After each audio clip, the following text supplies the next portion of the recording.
Welcome, here I've got ARCHOS Core 57S and I'm gonna show you how to turn on and off the camera location tags at this device. So at first we have to tap on the camera button to open it. And for now we are in the standard photo mode. From here let's go to the left corner. When we tap on this button we can open the advanced camera settings. As you can see here we have the save location option, so by using this button we can turn it off and turn it on like that. This is how it works, and this option allows us to save the location of our picture. Also important information here is that to make it work correctly when we want to save actual location of our photo, we have to be connected with the internet, for example the Wi-Fi, and we have to turn on the location of this device to make it work. So remember about these two parameters. And now let me keep turning it on all of these settings. Let's go back to the camera to take a picture.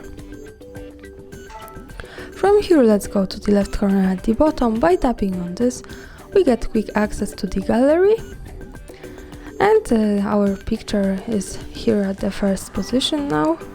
So this is it. To check its location we have to just simply slide a little bit down, and as you can see here we have location with map.